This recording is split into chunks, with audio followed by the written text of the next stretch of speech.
सभी को क्लियर है? वीडियो देख लिया होगा है ना? तो आज अपन थोड़ा आगे बढ़ते हैं। तो लास्ट क्लास में क्या पढ़ रहे थे, याद है थोड़ा या भूल गए? याद है जी? हमने ऑर्गेनिक कंपाउंड्स के बारे में बात की थी, ठीक है?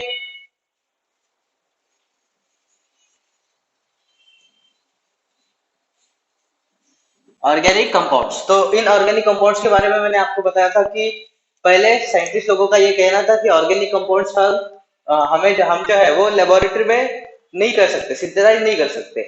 लेकिन फिर एक साइंटिस्ट आए थे जिनका नाम था ईवोल, और उन्होंने फर्स्ट टाइम क्या किया था, एक ऑर्गेनिक कंपाउंड को लेबोरेटरी में सिंथेसाइज करके बताया था, ठीक है ना? तो वो पहले आदमी थे, तो उनका नाम थोड़ा अगर पता रखते हो तो उनकी भी आत्मा को शांति मिल जाएगी, है ना?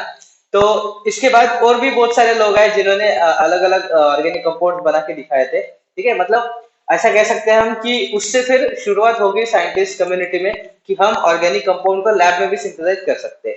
फिर बात उसके बाद तो फिर ऑर्गेनिक कंपाउंड्स का बहुत सारा बनना स्टार्ट हो गया, ठीक है? कल उसके बाद हमने और बातें की थी कि ऑर्गेनिक कंपाउंड जो होते थे, ठीक है ना, वो आपके पीरियोडिक टेबल में से जो 10 एलिमेंट थे, इंपॉर्टेंट एलिमेंट, उनसे बना हुआ होता था। कौन से अगर आपको याद होगा तो मैं एक बार बता दूं। कार्बन जो कि अपना हीरो है, मैंने पहले ही बता दिया था। कार्बन, उसके बाद hydrogen, nitrogen, oxygen, fluorine, chlorine, bromine, iodine, यहाँ तक आ गए थे अपन। और एक आपका फॉस्फोरस, सल्फर, और कोई छूटा है? 3 3 6 3 9 1 10, ठीक है? तो ये वो 10 एलिमेंट थे जिनको लेकर या जिनके कॉम्बिनेशन से हम क्या कर सकते थे, ऑर्गेनिक कंपाउंड्स को बना सकते थे, ठीक है? तो देखो, हुआ ये कि पहले जो हम डेफिनेशन बोल रहे थे ऑर्गेनिक कंपाउंड का, वो तो यही था कि compounds which are obtained from living organism, ठीक है? लेकिन उसके बाद जब वो थ्योरी ब्रेक हो गई, क्योंकि पता है अपने को लिविंग ऑर्गेनिज्म के अलावा भी हमने एक ऑर्गेनिक कंपाउंड को जनरेट किया था, तो फिर हमें एक नए डेफिनेशन की जरूरत पड़ेगी ऑर्गेनिक कंपाउंड्स को डिफाइन करने के लिए। तो फिर जैसे जैसे आपके ऑर्गेनिक कंपाउंड लेबोरेटरी में बनने स्टार्ट हो गए, तो फिर साइंटिस्ट लोगों ने सोचा कि क्यों ना हम एक नया डेफिनेशन बनाए, किसका? ऑर्गेनिक कंपाउंड का। तो आपको एक नया डेफिनेशन मिला है ऑर्गेनिक कंपाउंड का, वो ये होता था, ठीक है? डीईएफ मतलब डेफिनेशन, शॉर्ट में लिखा है मैं। तो उन्होंने बोला, मतलब उन्होंने ये देखा कि जितना भी ऑर्गेनिक कंपाउंड अपने पास प्रेजेंट था, उन सभी ऑर्गेनिक कंपाउंड्स में कार्बन एंड हाइड्रोजन, ये दोनों तो हमेशा रहते ही रहते थे। इन दोनों का अगर कॉम्बिनेशन नहीं होता, ठीक है, तो ऑर्गेनिक कंपाउंड तो बन नहीं सकता था। पहले तो मैंने बता दिया था कि कार्बन है ही, कार्बन के बिना तो बन नहीं पाएगा। एक और उस कार्बन के बाद जो सेकंड नंबर आता था, जिसका जो कि इंपॉर्टेंट एलिमेंट था, वो कौन था? हाइड्रोजन, ठीक है? तो फिर साइंटिस्ट लोगों ने एक दिमाग लगाया और बोला कि ऑर्गेनिक कंपाउंड्स मतलब क्या होगा? इन दोनों का कॉम्बिनेशन, ठीक है? और ये 10 में से ये दो और बाकी के जो बचे हैं 8, इनका भी कॉम्बिनेशन है, लेकिन ये उसके इंपॉर्टेंट फैक्टर था ऑर्गेनिक कंपाउंड का। तो इन इन दोनों को मिला के एक नया नाम सोचा गया, और वो नाम था आपका हाइड्रोकार्बन्स, ठीक है? ये आपने इसके पहले भी सुना होगा, लेकिन ये आया कहां से है? तो यहां से आता है। देखा गया कि हर एक ऑर्गेनिक कंपाउंड में हाइड्रोजन और कार्बन तो होगा ही। अब जो हमेशा प्रेजेंट होने वाला है, तो क्यों ना अपन उसी को रेफरेंस लेकर ऑर्गेनिक कंपाउंड का नाम दे। ये सोचते हुए साइंटिस्ट लोगों ने हाइड्रोकार्बन करके एक नाम दे दिया। फिर इसमें तो सिर्फ आपके दो ही एलिमेंट इंक्लूड हो चुके हैं, बाकी के एलिमेंट तो बाकी है ना। तो फिर उन्होंने कहा हाइड्रोकार्बन्स प्लस उनके डेरिवेटिव्स, प्लस उनके क्या? डेरिवेटिव्स। अब डेरिवेटिव्स का मतलब क्या होगा? तो हाइड्रोकार्बन्स में हम बाकी के एलिमेंट्स अगर लगा देंगे तो इसी का वो अलग पार्ट होगा, है ना? तो यहाँ से किसी एक पेरेंट चीज से दूसरा जो बनता है उसको अपन डेरिवेटिव कहते हैं।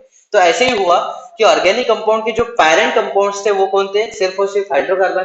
इन हाइड्रोकार्बन में अगर बचे हुए जो आपके 8 एलिमेंट थे, उनमें से अगर कोई एक उठा के इसको लगा दोगे तो उन कंपाउंड्स को हम क्या कहेंगे? डेरिवेटिव्स। क्या कहेंगे? डेरिवेटिव। जो हाइड्रोकार्बन से निकले हुए हैं, इनको ही अपन क्या कहते हैं? डेरिवेटिव्स। तो फिर यही आइडिया को साइंटिस्ट लोगों ने आगे कैरी फॉरवर्ड किया और फिर एक नया डेफिनेशन बनाया, किसका? ऑर्गेनिक कंपाउंड का, जो कि ये बन के आता है कि organic compounds are simply hydrocarbons, okay, hydrocarbons and their derivatives, ठीक है जी? बोलो, समझ में आ गया है? कोई डाउट हो तो पूछा जाए जल्दी से। बहुत ही सिंपल सी डेफिनेशन साइंटिस्ट लोगों ने दी ताकि हर हर बच्चा आराम से इसको समझे। Hydrocarbons and their derivative, simply वही आपके क्या होंगे? ऑर्गेनिक कंपाउंड, ठीक है। हाइड्रोकार्बन में कौन इंक्लूड होगा, मैं यहाँ पर थोड़ा अगर आपको और अच्छे से बताऊं तो हाइड्रोकार्बन में कार्बन एंड हाइड्रोजन का कॉम्बिनेशन से जो बना हुआ होगा वो तो होगा ही, और डेरिवेटिव्स में जो आपके बचे हुए 8 एलिमेंट्स है कौन कौन, हाइड्रोजन कार्बन के बाद, कार्बन और हाइड्रोजन के बाद जैसे कि नाइट्रोजन हो गया, oxygen, phosphorus, sulphur, chlorine, bromine, उसके बाद आयोडीन, और कोई बचा है, हाँ एक बचा है फ्लोरीन, ठीक है। तीन, तीन छह, दो आठ, तो ये 8 और ये 2 10, तो ऐसा कॉम्बिनेशन करके हमने पूरा ऑर्गेनिक कंपाउंड्स का डेफिनेशन बनाया है। तो ये क्लियर है, यहाँ तक किसी को कोई डाउट हो तो पूछ लो जल्दी जल्दी। Is it everything clear to you, बोलो रे। उत्कर्षा, वंश एंड लास्ट यशस्वी, ठीक है, नो डाउट, आगे बढ़े फिर। ठीक है जी, तो बहुत ही सिंपल सा डेफिनेशन बना था किसका, हाइड्रोकार्बन का। अभी देखो मैंने एक बोला था कि आपका ये जो कार्बन है, ये कार्बन अपना क्या है, मोस्ट इंपॉर्टेंट एलिमेंट है जिसके बिना आपका कंपाउंड जो है ऑर्गेनिक कंपाउंड वो कभी बन नहीं सकता। तो फिर हम ये बात कर रहे थे कि ऐसी क्या खूबी थी इस कार्बन में जिसकी वजह से वो हीरो है, पहली बात तो अपने ऑर्गेनिक कंपाउंड्स का, और जो आपके ऑर्गेनिक कंपाउंड्स है वो बहुत ज्यादा नंबर में अवेलेबल है। मतलब ये मान के चलो कि जितने इनऑर्गेनिक कंपाउंड्स नहीं होते हैं ना उससे भी कई ज्यादा है, बहुत 10 टाइम्स ग्रेटर अपन ऐसे बोल सकते हैं कि आपके ऑर्गेनिक कंपाउंड प्रेजेंट है, और हर साल कम से कम 5-6 हजार नए नए ऑर्गेनिक कंपाउंड बन के आते ही है। तो कहने का मतलब यह है कि ऑर्गेनिक कंपाउंड्स का अपने पास ढेर सारा डाटा है। ओके, अब ये इतना जो ऑर्गेनिक कंपाउंड नंबर में बन रहा है, ये बनने का रीजन क्या है, तो वही रीजन हम समझेंगे कि वो एक क्वेश्चन के फॉर्म में मैं यहाँ पे लिखने जा रहा हूँ। क्वेश्चन ये है कि why there are so many numbers of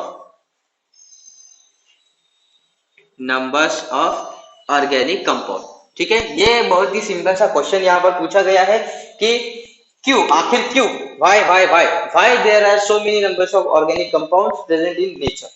तो इसका सिंपल सा रीजन ये है ड्यू टू या फिर because of the property of, चलो मैं बिकॉज को शॉर्ट में लिख रहा हूं, ठीक है, because of the property of carbon. ये इसका सिंपल सा आंसर है कि कार्बन की एक ऐसी प्रॉपर्टी है जिस प्रॉपर्टी की वजह से इतने सारे ऑर्गेनिक कंपाउंड बन रहे हैं। तो फिर ये ऑर्गेनिक कंपाउंड्स का जो प्रॉपर्टी है वो प्रॉपर्टी कौन सा है, सबसे पहला तो ये कि उसकी जो टेंडेंसी है, एक ऐसी टेंडेंसी है, टेंडेंसी मतलब कोई एक, हाँ चाहो तो आप इसको अगर शुद्ध हिंदी में बोले तो उसको अपन चाहत बोलेंगे, मतलब उसके अंदर एक ऐसी खूबी है या इसकी टेंडेंसी है जिस वजह से वो क्या कर सकता है, इतने सारे ऑर्गेनिक कंपाउंड बना सकता है। तो उस टेंडेंसी को या फिर उस प्रॉपर्टी को हम ये कहते हैं कैटिनेशन प्रॉपर्टी ऑफ कार्बन। कहीं ना कहीं पे आपने पहले भी सुना होगा, ये होता है कैटिनेशन प्रॉपर्टी, ओके जी, ऑफ कार्बन। आपका जो कार्बन है एलिमेंट, उसका एक प्रॉपर्टी होता है जिसको अपन कहते हैं कैटिनेशन। क्या मतलब है समझाएंगे थोड़ी देर में। तो इस प्रॉपर्टी की वजह से कार्बन कंबाइन करके इतने सारे ढेर सारे ऑर्गेनिक कंपाउंड बना सकता है, ठीक है। तो इस कैटिनेशन प्रॉपर्टी का सिंपल सा मतलब ये है कि tendency to form long carbon carbon chain, ठीक है। कार्बन की ये खासियत है जिस खासियत की वजह से वो क्या कर सकता है, कार्बन कार्बन एक दूसरे के साथ कंबाइन करके एक लंबा चेन बना सकता है। मतलब आप चाहे जितने कार्बन आइटम एक दूसरे के साथ कंबाइन करके क्या कर सकते हो, ऐसा लंबा लंबा चेन बना सकते हो, ठीक है। 2 कार्बन हो, 3 कार्बन हो, 4 कार्बन हो, 10 कार्बन हो, 100 कार्बन हो, 1000 कार्बन हो, कितना भी कार्बन नंबर लेके आप ऐसा लंबा लंबा चेन बना सकते हो। तो आप ये समझ रहे होगे आप कि अगर कार्बन हम चाहे जितने कंबाइन कर सकते हैं तो ऑर्गेनिक कंपाउंड्स भी तो आपको चाहे जितने मिल सकते हैं, बराबर है ना, ठीक है। हाँ, ये बात डिपेंड करेगी कि वो बनने वाला जो ऑर्गेनिक कंपाउंड है वो नेचर में कितना स्टेबल है, ठीक है ना। सिंपल सी बात है। देखो आपको ये पता है सर्वाइवल ऑफ फिटेस्ट करके आपने एक बायोलॉजी में लॉ देखा होगा, ठीक है ना, डार्विन थ्योरी वाला जो है वो ये कहता है कि दुनिया में वही चीज टिकी रहेगी जो सबसे ज्यादा फिटेस्ट है। तो सेम फंडा यहाँ पर आपका किसी भी कंपाउंड के लिए, ना सिर्फ ऑर्गेनिक कंपाउंड, कोई भी इनऑर्गेनिक कंपाउंड भी हो तो उसी के लिए एक ही रूल फॉलो होता है, वो ये है कि आपका जो कंपाउंड बन रहा है, ओके जी, ये कंपाउंड जितना ज्यादा स्टेबल होगा नेचर में, वो जितना ज्यादा स्टेबल होगा उतना ही उसका ऑकरेंस होगा। तो ये सिंपल सी बात है। कंपाउंड अगर स्टेबल है इसका मतलब it will be found in nature. Simple सी बात, नेचर में वही कंपाउंड आपको दिख सकता है जो अपने आप में क्या हो, बहुत ज्यादा स्टेबल कंपाउंड हो। तो ऑर्गेनिक कंपाउंड के बारे में भी वही फंडा लगने वाला है। लेकिन हम क्या पढ़ रहे थे कि कार्बन जो प्रॉपर्टी उसका है, उस प्रॉपर्टी से वो क्या कर सकता है, बहुत सारे नंबर ऑफ ऑर्गेनिक कंपाउंड बना सकता है। तो ये उसकी सिंपल सी प्रॉपर्टी होती है। ठीक है, इसके बाद एक और चीज, ये तो हो गया एक। सेकंड, अब आपको जब आपने कंपाउंड्स पढ़े होंगे कि कंपाउंड्स बनते कैसे, उसमें आपने कहीं ना कहीं पे बॉन्ड के बारे में देखा होगा। ठीक है, वो जेम्स वाला बॉन्ड नहीं। ठीक है, मैं क्या बोल रहा हूँ, जो मॉलिक्यूल्स होते हैं या फिर जो एटम्स होते हैं, वो एटम एक दूसरे के साथ जब कंबाइन करते हैं, तो उन दोनों के बीच अगर दो एटम की अपन बात करें, मान लो कि आपके पास एक एटम ए है और एक एटम बी है, तो ये दो एटम जब एक दूसरे के साथ कंबाइन करते हैं, तो इन दोनों में क्या हो जाता है, एक बॉन्ड बन जाता है, जुड़ जाते हैं वो एक दूसरे के साथ। ठीक है, बन जाते हैं, इसी किसी बंधन में बन जाते हैं। तो ये जो बंधन है, इसको अपन सिंपल लैंग्वेज में क्या कहते हैं, बॉन्ड, या फिर टेक्निकल लैंग्वेज केमिस्ट्री का जो है वहां पर हम उसको कहते हैं बॉन्ड। तो ये जो बॉन्ड है, ये रिस्पॉन्सिबल होते हैं फॉर फॉर्मेशन ऑफ कंपाउंड्स। अब कितने टाइप ऑफ बॉन्ड्स है ये भी आपको पता है, याद है, थोड़ा दसवीं दसवीं का थोड़ा तो याद होगा, या वो चला गया है, हवा बन के उड़ गया है, ऐसा तो नहीं होगा ना, घर बैठ के हो सकता है कि जंग लग गया हो दिमाग में, तो थोड़ा जंग को हटाओ भाई और इधर ध्यान दो। ये जो आपका बॉन्ड बनता है बिटवीन एटम्स, ये बॉन्ड तीन टाइप के होते हैं। एक तो आपने पढ़ा होगा आयनिक बॉन्ड, जिसको अपन कहते हैं। ठीक है, दूसरा आपने पढ़ा होगा कोवैलेंट बॉन्ड। ओके जी, ये हम आगे जाके फाउंडेशन में बहुत अच्छे से कवर करने वाले हैं, एक आयनिक और एक कोवैलेंट। एक और जो होता है कोऑर्डिनेट बॉन्ड, वो फिलहाल मैं आपको नहीं बता रहा हूँ, क्योंकि वो समझने में थोड़ा होता है डिफिकल्ट, वो अपन तब समझेंगे जब अच्छे से हम बॉन्ड्स के बारे में देख रहे होंगे। लेकिन आपको आयनिक बॉन्ड के बारे में ये पता है कि जब दो एटम एक दूसरे के साथ इलेक्ट्रॉन का ट्रांसफर करते हैं, कंप्लीट ट्रांसफर, तब आयनिक बॉन्ड बनता है। जब शेयरिंग ऑफ इलेक्ट्रॉन होता है, तब क्या बनता है, कोवैलेंट बॉन्ड। ठीक है, तो हमें बस ये देखना था कि ये जो आपके ऑर्गेनिक कंपाउंड्स बन रहे हैं, उनमें बॉन्ड किस तरह का प्रेजेंट होता है। तो कार्बन कार्बन का टेंडेंसी क्या है, एक दूसरे के साथ कोवैलेंट बॉन्ड बनाने का। ठीक है, तो एक और चीज यहां पर मैं ऐड करना चाहूंगा कि ऑल ऑर्गेनिक कंपाउंड्स, ठीक है जी, are the result of covalent bonds, ठीक है, बिटवीन एटम्स। तो ये एक बहुत ही सिंपल सी चीज है जो आपको पता होनी चाहिए कि ऑर्गेनिक कंपाउंड जो भी आपके बन रहे हैं, उन सभी में जितने भी एटम्स प्रेजेंट होंगे, उन सभी एटम्स में जो बॉन्ड होगा, वो कौन सा बॉन्ड होगा, कोवैलेंट बॉन्ड होगा। मतलब वहां पर complete sharing, complete transfer of electron नहीं, क्या, शेयरिंग ऑफ इलेक्ट्रॉन, जिसको अपन पार्शियल शेयरिंग ऑफ इलेक्ट्रॉन भी कहते हैं। मतलब एक एटम ये, एक दूसरा एटम ये क्या करेगा, ये अपना इलेक्ट्रॉन यहाँ पे लेके आएगा, ये दूसरा एटम यहाँ पे लेके आएगा, दोनों उन दोनों इलेक्ट्रॉन को ऐसे पकड़ के रखेंगे। ठीक है, उसको अपन क्या कहते हैं, कोवैलेंट बॉन्ड। इसको अपन और आगे जाके जब बॉन्ड्स के बारे में पढ़ेंगे, तब अच्छे से देखा जाएगा। लेकिन फिलहाल ये छोटी छोटी सी बातें जो आपको पता होनी चाहिए। तो यहाँ तक किसी को अगर डाउट होगा तो जल्दी से पूछ लो। ओके, ठीक है। हाँ, अभी आपको ऐसा लग रहा होगा कि सर ये बहुत थेरी थेरी चल रहा है, हमें मजा नहीं आ रहा। मजा आएगा थोड़ी देर बाद, जब हम ऑर्गेनिक कंपाउंड्स का अभी क्लासिफिकेशन करेंगे, फिर देखेंगे किस किस टाइप का कैसे कैसे ऑर्गेनिक कंपाउंड बनता है, और उसके बाद जब अपन नोमेनक्लेचर को स्टार्ट करेंगे ना, तब बहुत मजा आएगा। फिलहाल पहला दूसरा क्लास है, तो आपको थोड़ा थोड़ा हो सकता है बोर हो, लेकिन चिंता करने की बात नहीं, अपन आगे जाके मस्त जब नोमेनक्लेचर पढ़ेंगे, तब आपको मजा आएगा, तब आपको दिमाग लगाना पड़ेगा, है ना।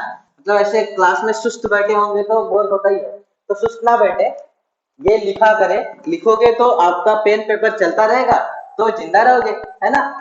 चलो भाई, तो इसके बाद हम क्या करने वाले हैं, क्लासिफिकेशन ऑफ ऑर्गेनिक कंपाउंड देखते हैं। उसके बाद रिप्रेजेंटेशन ऑफ ऑर्गेनिक कंपाउंड देखेंगे कि रिप्रेजेंट कैसे किया जाएगा ऑर्गेनिक कंपाउंड को। और उसके बाद जो कि सबसे इंपॉर्टेंट चीज होती है ऑर्गेनिक कंपाउंड पढ़ते वक्त, जो कि होता है नोमेनक्लेचर। तो नोमेनक्लेचर तक का पार्ट अपन ऑर्गेनिक कंपाउंड्स में फाउंडेशन में पढ़ने वाले हैं। तो नोमेनक्लेचर का अब तक आपने कुछ भी नहीं सुना होगा या देखा ही नहीं होगा, क्योंकि इलिमिनेटेड पार्ट था आपके सिलेबस से। यहाँ पर आप बहुत अच्छे से डिटेल में उसको पढ़ने वाले। पहले हम एक बेस क्रिएट कर दिया है कि कैसे कैसे क्या क्या चीज हो सकती है। अभी हम क्या करेंगे, जो ऑर्गेनिक कंपाउंड्स आपके हैं, उसका क्लासिफिकेशन कितना होता है या फिर कैसे कैसे हो सकता है, वो अपन देखेंगे। तो आप छोटा सा एक हेडिंग लगा लो। आपको हेडिंग क्या लगाना है, क्लासिफिकेशन ऑफ ऑर्गेनिक कंपाउंड्स। कि ऑर्गेनिक कंपाउंड्स को हम किस किस क्लासेस में डिवाइड कर सकते हैं। पहले तो बहुत सिंपल सी चीज है कि हम ऑर्गेनिक कंपाउंड्स को क्लासिफाई क्यों कर रहे हैं। क्यों कर रहे हैं ऐसे ही बस बैठे बैठे क्या करें, करना है कुछ काम नहीं। देखो बात यह है कि आपके जो ऑर्गेनिक कंपाउंड्स है ना उसका नंबर बहुत ज्यादा है, ठीक है। मेनी ऑर्गेनिक कंपाउंड या फिर ऐसा कह देते हैं, इनफाइनाइट तो नहीं कह पाएंगे, हमने काउंट किया है नंबर। तो प्रेजेंट इन मोर नंबर, ठीक है। तो ये ऐसे कंपाउंड है जो आपको नेचर में जो मिले हैं वो बहुत ज्यादा नंबर में है।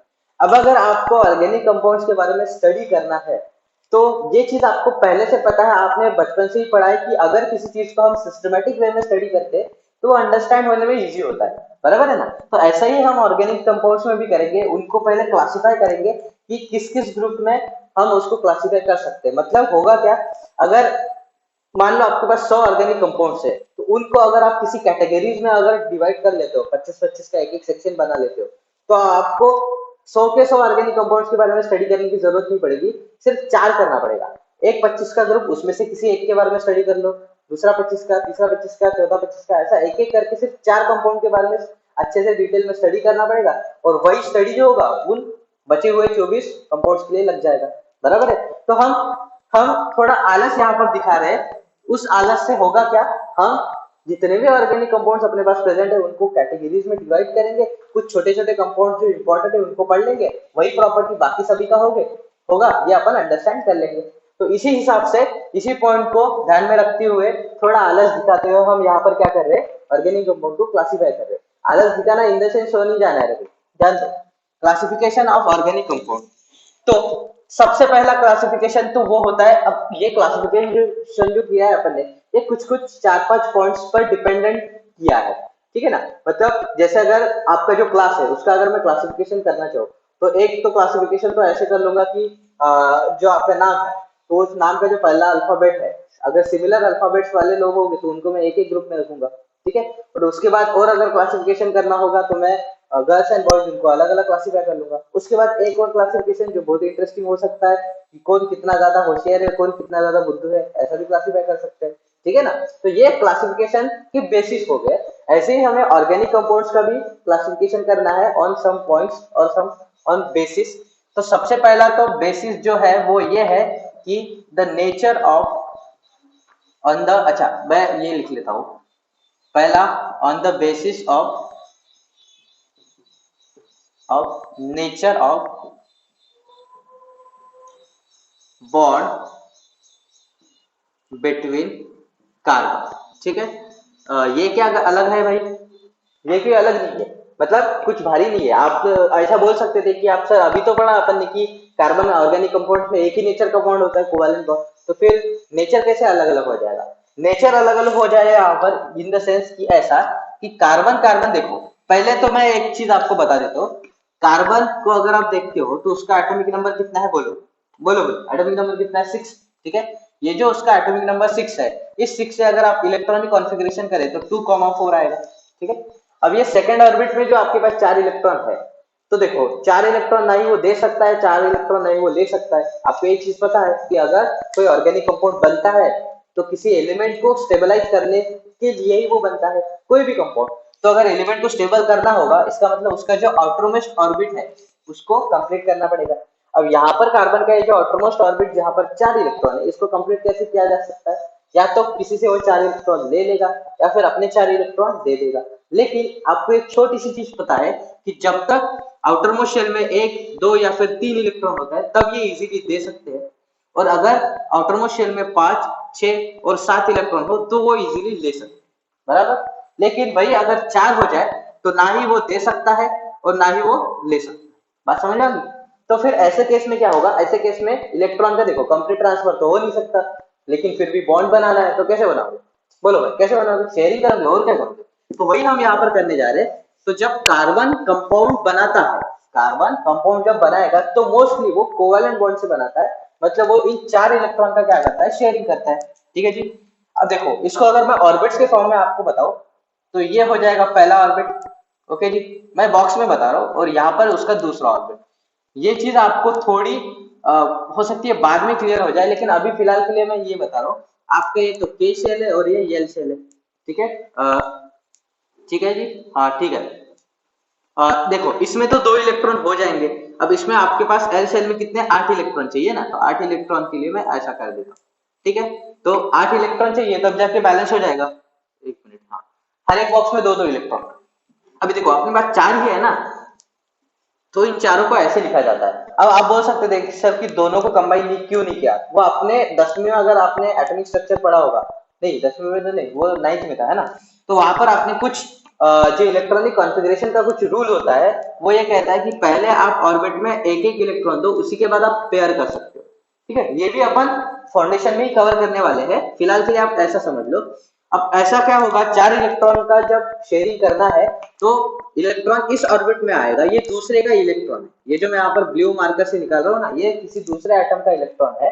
ठीक है, चलो मान लेते हैं कि ये कार्बन का है और ये जो दूसरा इलेक्ट्रॉन आया है लेट से वो हाइड्रोजन का है। ओके जी, क्योंकि हाइड्रोजन के पास अपने पास एक इलेक्ट्रॉन होता है, सबको पता है, उसका भी एक इनकम्प्लीट ऑर्बिट है और इसका भी इनकम्प्लीट ऑर्बिट था, तो 4 हाइड्रोजन कंबाइन होकर इस कार्बन के साथ बॉन्ड बनाया है, कोवेलेंट बॉन्ड। तो ये कंपाउंड ऐसे दिखेगा आपको। ठीक है, सिंगल सिंगल बॉन्ड किसके साथ, हाइड्रोजन के साथ। ये बड़ी ही बेसिक बातें हैं, ये आपको पहले से ही पता है। मैं यहाँ पर ये बताना चाहता हूँ कि देखो कार्बन अगर 4 इंडिविजुअल एटम के साथ बॉन्ड बना रहा है तो चारों के चारों बॉन्ड्स आपको क्या हो जाएंगे, सिंगल बॉन्ड हो जाएगी, बराबर। अब ये भी हो सकता है कि कार्बन जिसके पास 4 इलेक्ट्रॉन है, ये हो सकता है कि यहाँ पर डबल बॉन्ड बने। क्या बने, डबल बॉन्ड। मतलब अगर मैं ऐसा कहूँ, चलो मैं, ये तो एक हो गया बेसिक सा एग्जांपल, मैं एक दूसरा एग्जांपल ले लेता हूँ जहां पर डबल बॉन्ड बनेगा। डबल बॉन्ड बनने के लिए मैं यही वाला जो उनके आउटर मोस्ट शेल में जो 4 इलेक्ट्रॉन है वो तो मैं एज इट इज रख रहा हूँ, जैसे कि ये हो गया है। ठीक है, अब मान लो कि मैं कोई ऐसा आइटम लेता हूँ जिसके पास वो 2 इलेक्ट्रॉन शेयरिंग करने की टेंडेंसी हो, जैसे कि एक कार्बन ये और दूसरा मैंने फिर से एक कार्बन ले लिया है, लेट्स। ठीक है, अब दूसरा जो कार्बन है उसके पास भी क्या होगा, ऐसे ही 4 इलेक्ट्रॉन होंगे। ये सिंपल सी बात है, बहुत सिंपल सी बात है। ठीक है, अब इनमें भी आपका क्या होगा, अपना अपना एक इलेक्ट्रॉन होगा। अब जो अपना अपना इलेक्ट्रॉन है उसको मैं थोड़ा ऐसा उल्टा फैशन में दिखाता हूँ, क्यों, क्योंकि हमें शेयरिंग करना है। ठीक है, अब ये तरीका है, चाहो आप ऐसे दिखाओ या ऐसे दिखाओ, कोई फर्क पड़ेगा नहीं, लेकिन एक ही पैटर्न में दिखाना होता है। अब अगर ऐसा कुछ हो जाए कि ये कार्बन आपका C1 और ये कार्बन C2, ये अगर एक दूसरे के साथ कंबाइन होना चाहता है, तो हो सकता है वो एक इलेक्ट्रॉन का शेयरिंग करे, या फिर हो सकता है दोनों का भी शेयरिंग करे, या फिर हो सकता है तीनों का करे। 4 का शेयरिंग नहीं कर सकता है, क्योंकि ट्रिपल बॉन्ड तक ही बॉन्ड बन सकते हैं दो एटम के बीच में, 4 बॉन्ड नहीं बन सकते। ठीक है, उसका जो रीजन है वो भी अपन बॉन्डिंग, केमिकल बॉन्डिंग में अच्छे से देखने वाले हैं। फिलहाल के लिए आपको बस ये पता होना चाहिए कि मैक्सिमम 3 बॉन्ड बन सकते हैं। ठीक है, तो हम ये यहाँ से ये कंक्लूड कर सकते हैं या फिर ये डिड्यूस कर सकते हैं कि अगर 2 कार्बन एटम कंबाइन हो रहे हैं तो कार्बन कार्बन में सिंगल बॉन्ड के साथ भी कंबाइन हो सकते हैं, या फिर कार्बन कार्बन के बीच में डबल बॉन्ड, या फिर हो सकता है कार्बन कार्बन के बीच में ट्रिपल बॉन्ड। तो ये 3 पॉसिबिलिटीज हमारे पास हमको मिल सकती है। तो इसी पॉसिबिलिटी के हिसाब से हम पहला क्लासिफिकेशन करने जा रहे हैं, किसका, ऑर्गेनिक कंपाउंड का। बात समझ में आ गई है? बोलो, या तो किसी को कोई डाउट है? ये बहुत ही सिंपल सी बात है, क्लियर है सभी को? तो अब जो हम पहला जो क्लासिफिकेशन करने जा रहे हैं वो इसी बेसिस पर है कि कार्बन कार्बन के बीच में बॉन्ड किस टाइप का है, मतलब क्या वो सिंगल बॉन्ड है, क्या वो डबल बॉन्ड है, या फिर क्या वो ट्रिपल बॉन्ड है। तो इसी बेसिस पर जब हम ऑर्गेनिक कंपाउंड्स को क्या करते हैं, क्लासिफाई, तो उस क्लासिफिकेशन में उनके कुछ अलग अलग नाम भी देते हैं। अब नाम क्यों देना है आपको पता है, ऑर्गेनिक कंपाउंड्स का नंबर इतना ज्यादा है, सभी को अपन याद तो नहीं रख सकते, तो उनका नाम देने का एक फॉर्मेट होगा, उसी फॉर्मेट को अपन नोमेनक्लेचर में पढ़ते हैं। वो नोमेनक्लेचर में हम बाद में आएंगे, फिलहाल तो हम क्या कर रहे हैं, क्लासिफिकेशन कर रहे हैं, पहला on the basis of what, nature of bond between carbon. तो देखो पहला ये कि अगर आपका जो भी ऑर्गेनिक कंपाउंड है उसमें कार्बन कार्बन में अगर सिंगल बॉन्ड है तो आपका एक क्लास बनता है, और दूसरा और तीसरा जहां पर कार्बन कार्बन में डबल बॉन्ड हो और कार्बन कार्बन में क्या हो, ट्रिपल बॉन्ड। ठीक है, तो ये एक सिंपल सा क्लासिफिकेशन होता है बेसिस का, मतलब सिंपल सा classification on the basis of bonds between carbon. तो जब सिंगल बॉन्ड होता है तो उन सारे ऑर्गेनिक कंपाउंड को हम क्या कहते हैं, सैचुरेटेड। ये आपने सुना होगा कहीं ना कहीं, सैचुरेटेड। ठीक है, 10th में जब पढ़ रहे होंगे तब थोड़ा तो सुना ही होगा, या फिर बुक पढ़े होंगे तो वहां पर भी देखा होगा। और जब कार्बन कार्बन में डबल बॉन्ड या फिर ट्रिपल बॉन्ड हो तो इनको हम कंबाइनली क्या कहते हैं, इनको हम कंबाइनली कहते हैं अनसैचुरेटेड, अनसैचुरेटेड। तो ये बहुत ही सिंपल सा और बेसिक सा क्लासिफिकेशन था। अगर आपको कोई क्वेश्चन पूछ देता है कि बताओ what is the difference between saturated and unsaturated organic compound, तो आप क्या कहोगे उनको?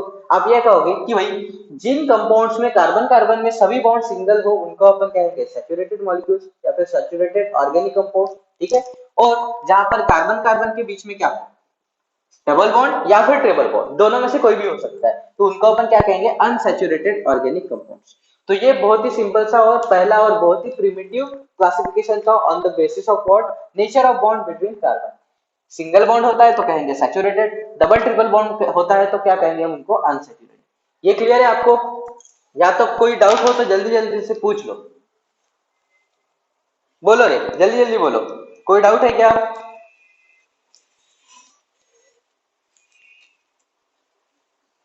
जल्दी से बोलो।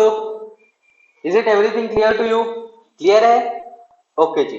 अब देखो अपना जो 40 मिनट का लिमिट है जूम वाला वो खत्म हो रहा है, तो आपको पता है क्या करना है? फिर से उसी लिंक पर जल्दी से ज्वाइन कर देना है। मीटिंग अगर बंद हो जाए तो फिर से उसी लिंक पे ज्वाइन कर देना है, भागना नहीं है रे, ठीक है। क्लास अभी भी खत्म नहीं हुआ है, अपने पास और 20 मिनट है।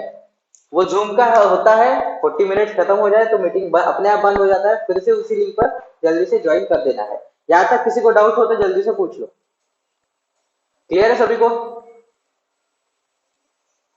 बोलो।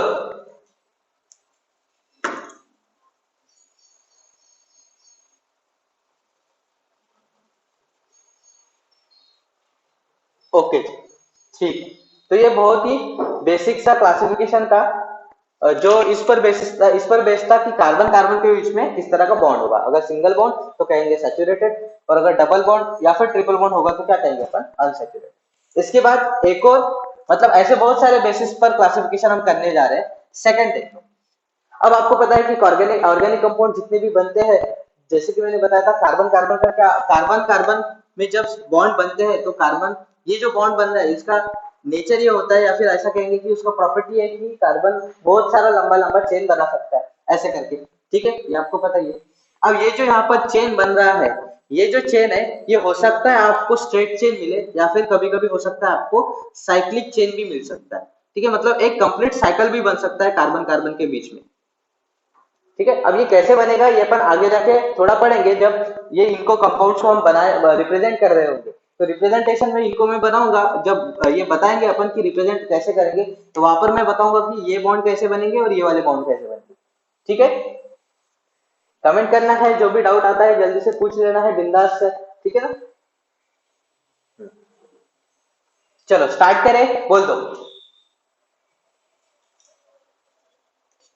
ठीक है, हम स्टार्ट करने जा रहे हैं। तो देखो भाई, पहला हमने जो क्लासिफिकेशन वो लिया था on the basis of what? Carbon carbon में किस टाइप का बॉन्ड होगा, सिंगल बॉन्ड, डबल बॉन्ड या फिर ट्रिपल बॉन्ड। उसके बाद मैं आपको बता रहा था कि जो ऑर्गेनिक कंपाउंड में कार्बन का ये जो टेंडेंसी होता है to form a long chain, ठीक है, तो ये जो लॉन्ग चेन है वो आपको हो सकता है स्ट्रेट चेन के फॉर्म में मिले, या फिर हो सकता है आपका इस फॉर्म में भी मिले, ठीक है ना। तो ये दोनों फॉर्म में मिल सकता है, तो देखो एक तो आपका स्ट्रेट चेन कंपाउंड मिल रहा है और दूसरा आपका साइक्लिक कंपाउंड मिल रहा है। क्या मिल रहा है? Cyclic compound. तो इनको भी हम क्या कर रहे हैं? क्लासिफाइड कर रहे हैं, इनका भी अपन एक अलग से ग्रुप बना रहे हैं। तो उसका उस जो वो जो ग्रुप है वो किस बेसिस पर है? वो है नेचर ऑफ साइकिल के बेसिस पर, ठीक है। तो वो ये है, मैं ये जो है वो दूसरा वाला जो पार्ट है वो यहाँ पर मैं लिखने जा रहा हूँ बेसिस, और उसके बाद मैं बताऊंगा कि उनके नाम क्या क्या होते हैं, कैसे दिखेगा करके। तो सेकंड जो है वो है on the basis of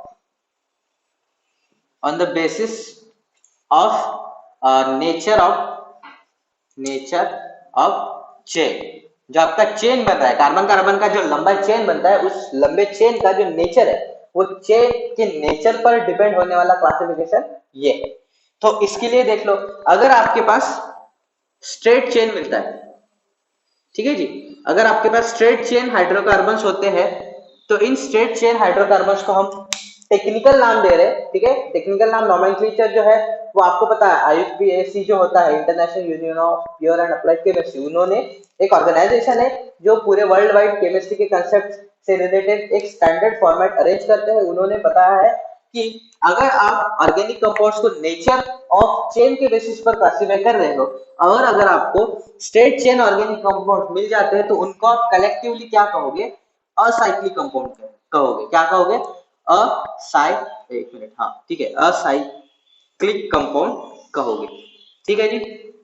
acyclic, मतलब अपोजिट ऑफ साइक्लिक। साइक्लिक का अपोजिट क्या? साइकिल मतलब ये ऐसा साइकिल बनना, ठीक है, कोई भी साइकिल हो सकता है, उस साइकिल के अपोजिट मतलब स्ट्रेट चेन, ठीक है, तो असाइक्लिक कंपाउंड्स। उसके बाद अगर आपको क्या मिल जाए, साइक्लिक कंपाउंड मिल जाए या फिर सर्कुलर चेन मिल जाए, कुछ भी हो सर, ऐसा जरूरी नहीं कि सर्कुलर ही चेन होगा, कोई भी शेप का चेन हो सकता है, तो मैं उसको डायरेक्टली बोल देता हूँ कि साइक्लिक चेन अगर हो, साइक्लिक चेन अगर होता है तो उनको सिंपली अपन क्या कहेंगे, साइक्लिक कंपाउंड्स कहेंगे। क्या कहेंगे? Cyclic compound, cyclic compounds. Obviously हम ऑर्गेनिक कंपाउंड्स की बात कर रहे हैं। ओके, तो ये तो था आपका सेकंड बेसिस, जहां पर हमने नेचर ऑफ साइकिल के बेसिस पर हमने क्लासिफाई किया है ऑर्गेनिक कंपाउंड्स को। एक तो बना आपका स्ट्रेट चेन, जिनको हम क्या कहते हैं, असाइक्लिक कंपाउंड्स, और दूसरा साइक्लिक चेन अगर होता है तो उनको अपन क्या कहते हैं, साइक्लिक कंपाउंड। क्लियर है?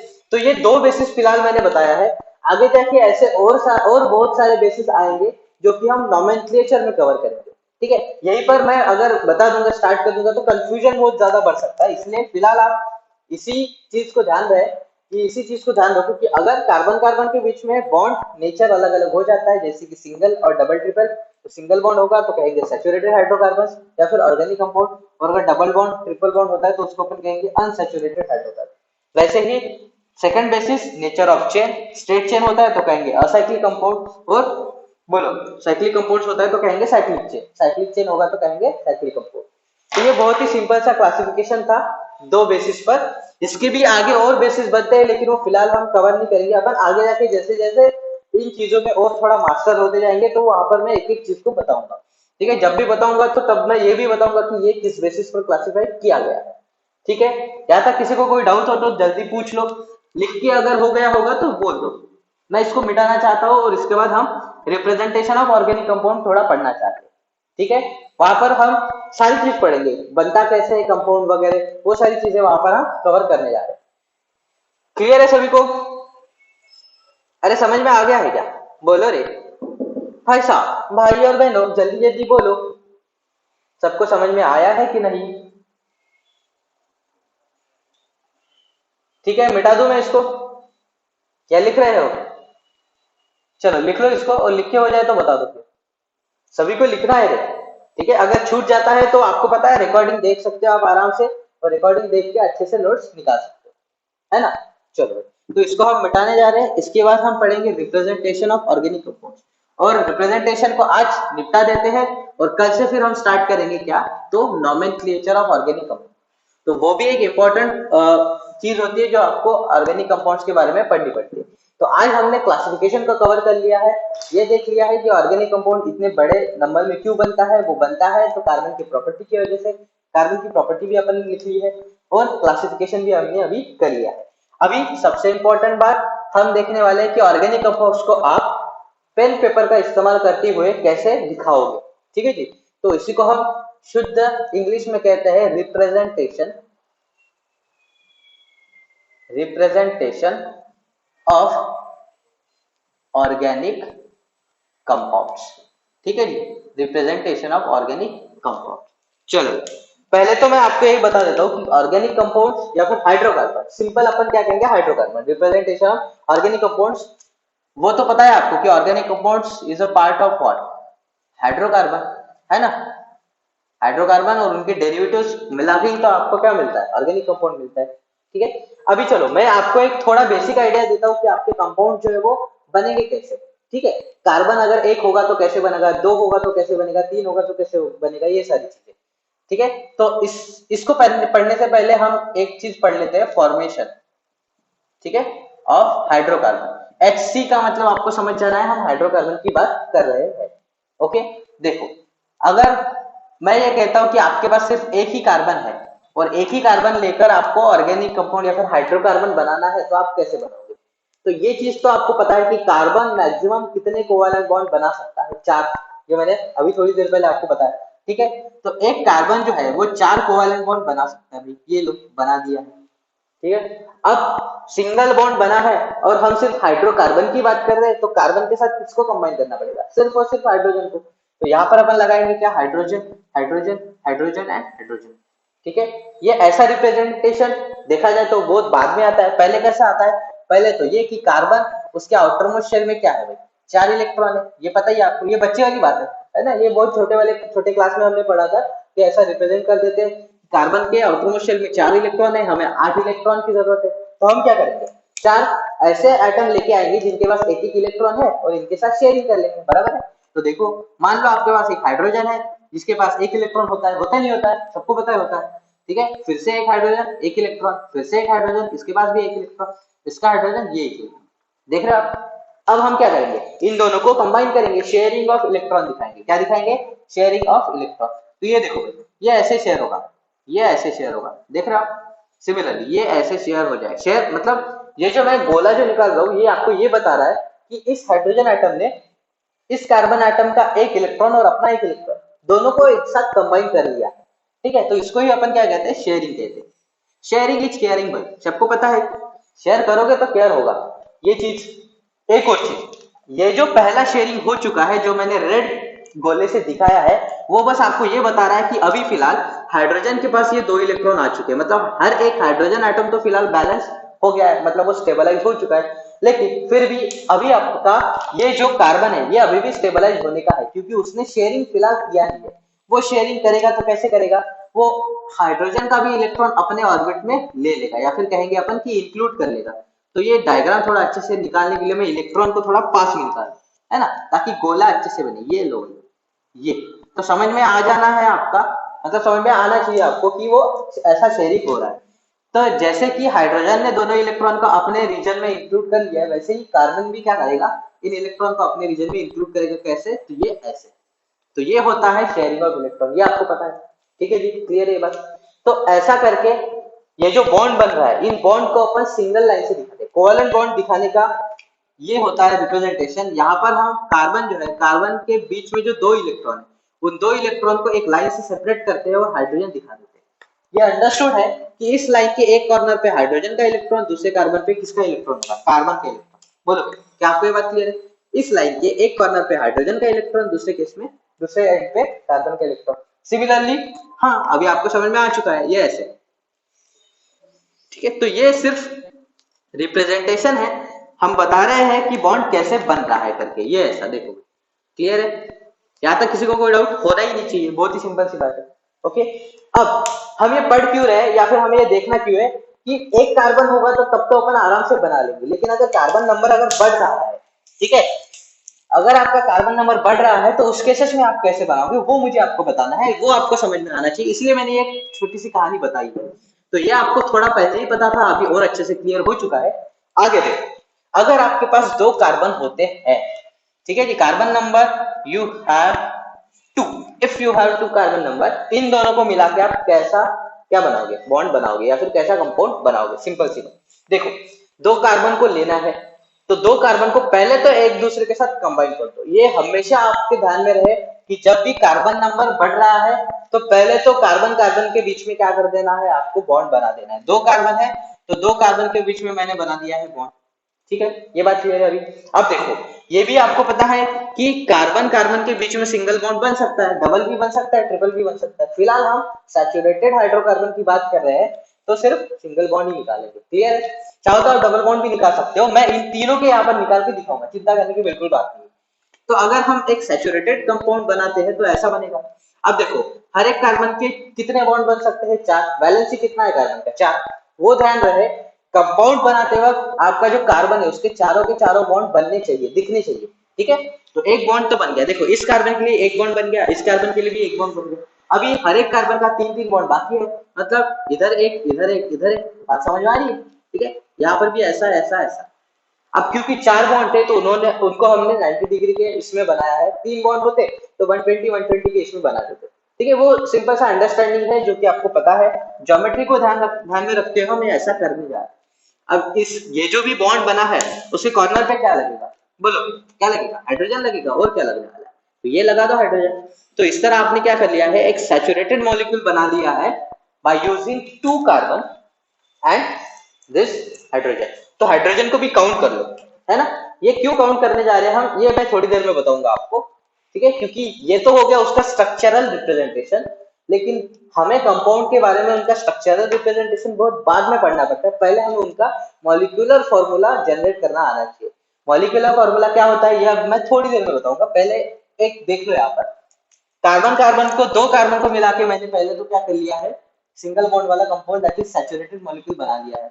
ऐसे ही अगर आप अनसैचुरेटेड मॉलिक्यूल बनाओगे तो वो बनाने के लिए क्या करना पड़ेगा, पहले कार्बन कार्बन के बीच में डबल बॉन्ड, चाहो आप डबल बॉन्ड भी निकाल सकते हैं या फिर ट्रिपल बॉन्ड वाला, तो मैं दोनों निकाल लेता हूँ। अनसैचुरेटेड की बात कर रहे हैं ना, तो डबल बॉन्ड वाला भी होगा एंड ट्रिपल बॉन्ड वाला, तो ये लो ट्रिपल बॉन्ड वाला भी होगा। ओके, तो देखो जब डबल बॉन्ड वाला है तब कार्बन कार्बन के बीच में दो बॉन्ड ऑलरेडी बन चुके हैं, इसका मतलब इस कार्बन के दो बॉन्ड बन चुके हैं, इसके सिर्फ दो बॉन्ड्स बाकी है, तो ये दो बॉन्ड्स ऐसे दिखाएंगे, इसके भी दो बन चुके हैं तो बाकी है तो ऐसे दिखाएंगे। यहाँ पर अगर देखते हो तो कार्बन की तीन बॉन्ड बन चुके हैं, एक बाकी है तो ऐसा, इसका भी एक बाकी है तो ऐसा, और जो बॉन्ड बना है उस पर क्या लगाएंगे, हाइड्रोजन, क्या लगाएंगे, हाइड्रोजन। तो ये होती है बहुत ही बेसिक सी बात, जब आप क्या कर रहे हो, हाइड्रोकार्बन बना रहे हो, चाहे वो सैचुरेटेड हाइड्रोकार्बन हो या फिर चाहे वो अनसैचुरेटेड हाइड्रोकार्बन हो, ध्यान में ये रखना है आपको कि कार्बन का वैलेंसी कंप्लीट होना चाहिए। यहाँ पर एक बॉन्ड पहले बन चुका था, तीन बाकी था, तो तीनों की जगह मैंने क्या लगाया, हाइड्रोजन। यहाँ पर दो बन गया था, दो बाकी था, लगाया हाइड्रोजन, तीन बन गया था, एक बाकी था, लगाया हाइड्रोजन। बात क्लियर है आपको? तो इस तरह आप क्या कर सकते हो, हाइड्रोकार्बन को बना सकते हो आराम से। ये बात ध्यान में रखते हो कि कार्बन का वैलेंस कितना है, चार, चार से ना ज्यादा ना कम। क्लियर है? अब इसके बाद ये जो भी आपके मॉलिक्यूल्स बने हैं, इन मॉलिक्यूल को आप हर बार आप ऐसे तो नहीं निकाल सकते ना, ऐसे अगर निकालते बैठोगे तो हो जाएंगे, आप तो बूढ़े हो जाएंगे, है ना, हमें पढ़ना भी है, आईआईटी क्रैक करना है, तो जल्दी जल्दी करना पड़ेगा। तो ये जो जल्दी जल्दी करने वाली जो चीज है, उसी के लिए हम ऐसा रिप्रेजेंटेशन जो है, इसके बजाय हम एक काम करते हैं, हम इनका मॉलिक्यूलर फॉर्मूला जनरेट करते हैं। क्या करते हैं हम, मॉलिक्यूलर फॉर्मूला। ठीक है, तो ये जो मॉलिक्यूलर फॉर्मूला है, ये होती क्या चीज है, किस चिड़िया का नाम है मॉलिक्यूलर फॉर्मूला? ये बहुत ही सिंपल सी चिड़िया है, ये ऐसी कहती है, इसका कहना ये होता है कि आप क्या कर दो, जो नंबर ऑफ एटम्स है, ठीक है, वो नंबर ऑफ एटम्स को आपको लिखना है with their symbols, with their symbol. मतलब आपका ये जो है, आपका जो भी मॉलिक्यूल जो भी बन रहा है, उस मॉलिक्यूल में कितने कितने एटम है या फिर कैसे कैसे एटम है वो लिख लो, और उस हर एक एटम के पैर के पास उसका नंबर लिख लो। समझ में आ रही है? आगे के बाद अगर नहीं समझ में आई तो ये वाला देख लो, यहाँ पर मैं बताता हूँ। अगर ये इस मॉलिक्यूल का आपको मॉलिक्यूलर फॉर्मूला लिखना है तो आपको कैसे लिखना पड़ेगा, एक तो लिखना पड़ेगा कार्बन, देखो एटम कौन सा है, एक है कार्बन, दूसरा क्या है, हाइड्रोजन। कार्बन का नंबर कितना है, एक, और हाइड्रोजन का नंबर कितना है, एक, दो, तीन, चार, तो ये बन गया उसका मॉलिक्यूलर फॉर्मूला।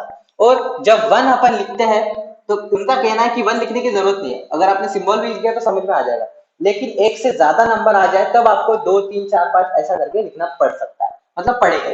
तो ये बात को अगर अपन यहाँ पर इंप्लीमेंट करते हैं तो मॉलिक्यूलर फॉर्मूला बनेगा क्या, CH4।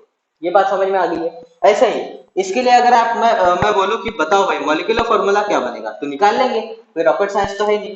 कार्बन का नंबर गिन लो, कितना है, दो, तो C2 लिखा है। मैंने बोला था नंबर कहाँ पे लिखना है, पैर के पास, राइट साइड में, ताकि लेफ्ट साइड में। तो ये, उसके बाद हाइड्रोजन गिन लो, एक, दो, तीन, चार, पांच, छह, तो हाइड्रोजन कितना हो जाएगा आपका, 6। This is your molecular formula of C2H6, जो कि यहाँ पर बना है। अब इसका नाम क्या होगा वो अपन नोमेनक्लेचर में देखेंगे, पहले फिलहाल तो हम ऑर्गेनिक कंपाउंड या फिर हाइड्रोकार्बन को बना रहे हैं, बनाने का तरीका सीखें। ठीक है, चलो इसका क्या होगा या आप मुझे कमेंट में बताओ, और इसका भी क्या होगा या आप मुझे कमेंट में बताओ, जल्दी जल्दी बताओ, ठीक है ना, ये बताना आपको आना चाहिए। चलो मैं कोई क्वेश्चन पूछा नहीं आज, तो ये मेरा पहला क्वेश्चन है, आपको नीचे दिए गए ये दो मॉलिक्यूल का जो मॉलिक्यूलर फॉर्मूला है, ये मुझे आपको कमेंट में बताना है। तो जल्दी जल्दी कोशिश करें, अगर बता सकते हो, बता पाओगे तो अच्छी बात होगी, एक बार ट्राई करके देख।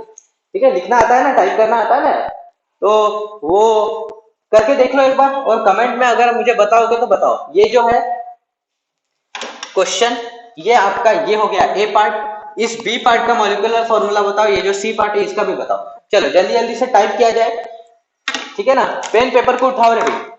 ओके, क्या बात है, एक आंसर आ चुका है, रोशन ने बताया है, बिल्कुल सही। ओके, और बाकी लोग, बाकी लोगों को भी बोलना है ये बी का आंसर एंड सी का आंसर, जल्दी जल्दी टाइप किया जाए, है ना।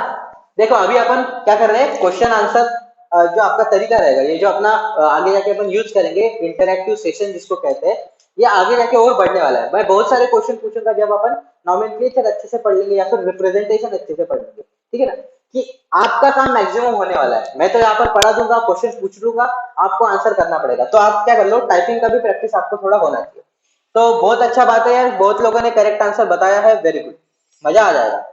ठीक है, मजा आ गया है, मतलब ये बात तो क्लियर है कि आप बुद्धू तो नहीं हो, होशियार हो, है ना। चलो भाई, बहुत अच्छी बात है। तो ये बहुत आसान होता है मॉलिक्यूलर फॉर्मूला जनरेट करना। इसका आंसर क्या आएगा, कार्बन नंबर 2 और हाइड्रोजन कितना, 1 2 3 4, दैट इज C2H4, और ये कितना, C2H2। तो अगर आपको ऐसा कोई स्ट्रक्चर दिख जाए और उसका बोला जाए कि मॉलिक्यूलर फॉर्मूला निकालो, तो आप आराम से निकाल सकते हो। या फिर ऐसा भी आपको दिखना आना चाहिए कि अगर आपको मॉलिक्यूलर फॉर्मूला दिया है तो उसका स्ट्रक्चर भी निकालना आना चाहिए। तो इसकी भी हम बहुत ज्यादा प्रैक्टिस करने वाले हैं। तो एक काम कर लेते हैं आज, हमने फॉर्मेशन ऑफ ऑर्गेनिक कंपाउंड्स तो देख लिया है ना, फॉर्मेशन ऑफ ऑर्गेनिक कंपाउंड्स देख लिया है। तो मैं आपको होमवर्क के लिए कुछ 4 5 क्वेश्चन दे देता हूँ। वो जो क्वेश्चन है वो इस पैटर्न के हैं कि आपको स्ट्रक्चर से मॉलिक्यूलर फॉर्मूला भी निकालना है और मॉलिक्यूलर फॉर्मूला से स्ट्रक्चर भी निकालना है। तो आपका एक प्रैक्टिस हो जाएगा, ट्राई करके देख लो घर पे, नहीं आता है चिंता करने की बात नहीं है, अपन यहाँ पर नेक्स्ट डे कवर कर लेंगे। ठीक है, चलो तो यहाँ पर हमने रिप्रेजेंटेशन कि पहले जो फॉर्मेशन ऑफ हाइड्रोकार्बन होता है वो हमने थोड़ा सा यहाँ पर एक आइडिया ले लिया है। ओके जी, तो इसी आइडिया पर मैं आपको होमवर्क के लिए क्वेश्चन दे देता हूँ, क्योंकि अपना समय जो है वो समय खत्म हो गया है ना। तो समय की पाबंदी को ध्यान में रखते हुए मैं आपको यहाँ पर क्वेश्चन देने जा रहा हूँ। उन क्वेश्चन को घर पे ट्राई किया जाए और कल आते वक्त उसके आंसर जो है, ठीक है ना, वो आंसर लिखे हुए होने चाहिए आपके पास। और अगर हो जाता है तो आप क्या कर सकते हो, मेरा नंबर है अगर है आपके पास, ठीक है, मेरा व्हाट्सएप नंबर अगर है तो वहां पर आप फोटो निकाल के भी भेज देना, मैं चेक करके बता दूंगा कि क्या सही है क्या गलत है ना। अब अपन यहाँ पर प्रेजेंट तो है नहीं, फेस टू फेस प्रेजेंट नहीं है, तो अपने को चेक करने के लिए या फिर ये देखने के लिए कि आप कितना पढ़ रहे हैं कितना नहीं पढ़ रहे, ये वाला वे हमें यूज करना पड़ेगा। तो होमवर्क के लिए मैं यहाँ पर क्वेश्चन दे रहा हूं। चलो पहला क्वेश्चन तो ये है कि right the molecular formula molecular formula of following. ठीक है जी, ये देखो, ये बहुत ही इंपॉर्टेंट चीजें हैं, ये अगर आपको आ जाएगी ना तो आगे जाके ऑर्गेनिक कंपाउंड में आपको बिल्कुल भी दिक्कत नहीं होगी। तो कायदे से घर पे जाके जब भी आपको समय मिलता है, बस 10 15 मिनट का काम होगा यार, फटाफट से कर देना है। एक क्वेश्चन तो ये है, और दूसरा क्वेश्चन ये है आपको कि draw structures of following hydrocarbon, HC मतलब हाइड्रोकार्बन, वो आपको पता है। चलो, तो आपको स्ट्रक्चर से मॉलिक्यूलर फार्मूला लिखना है और यहाँ पर मॉलिक्यूलर फार्मूला से स्ट्रक्चर लिखना है। पहला ले लो, आ, मैं ये ले रहा हूँ, देखो ठीक है। यहाँ पर होगा हाइड्रोजन हाइड्रोजन हाइड्रोजन, यहाँ पर हाइड्रोजन, यहाँ पर भी हाइड्रोजन हाइड्रोजन हाइड्रोजन। एक काम कर लेता हूँ, यहाँ पर मैं लगा देता हूँ डबल बॉन्ड, यहाँ पर एक हाइड्रोजन, यहाँ पर एक हाइड्रोजन। ठीक है जी। सेकेंड, अच्छा साइक्लिक के बारे में हमने पढ़ा नहीं है, तो साइक्लिक का फिलहाल मैं एग्जांपल आपको नहीं दूंगा, मैं सिंपल सिंपल एग्जांपल दे रहा हूँ आपको फिलहाल के लिए।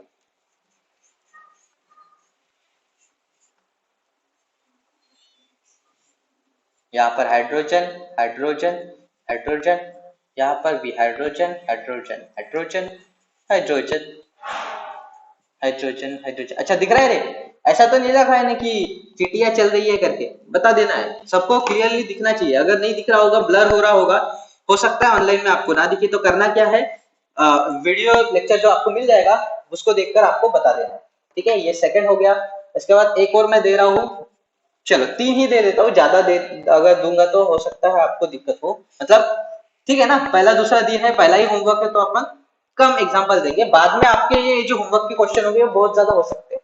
ठीक है, तो फिलहाल के लिए मैं 2 4 ही एग्जांपल आपको दे रहा हूँ।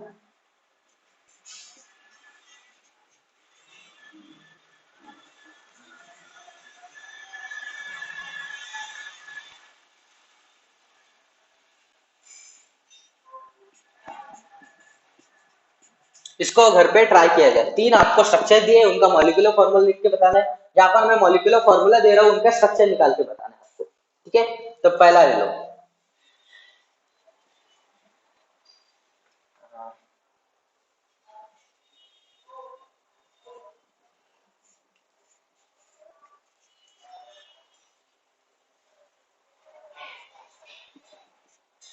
नहीं आएगा तो कल अपन डिस्कस करेंगे, चिंता करने की बिल्कुल बात नहीं है। ओके जी।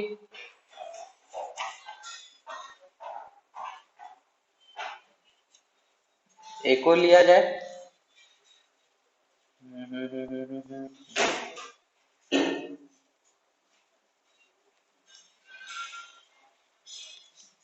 ठीक है, तो 3 और 4 7 ये इनफ है, इतना होमवर्क के लिए ठीक ठाक है। एक बार घर पे ट्राई कर लो इसको।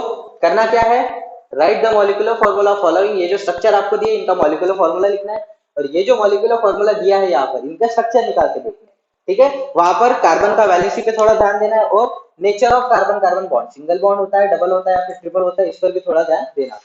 ठीक है, तो घर पे ट्राई कर लो, आंसर अगर आ जाए तो दो चीजें कर सकते हो आप, या तो नेक्स्ट डे पे अपन आंसर चेक कर लेंगे, या फिर उसका फोटो भेज के आप मुझे पर्सनली भेज दो, मैं चेक करके आपको बता दूंगा क्या सही है क्या गलत है।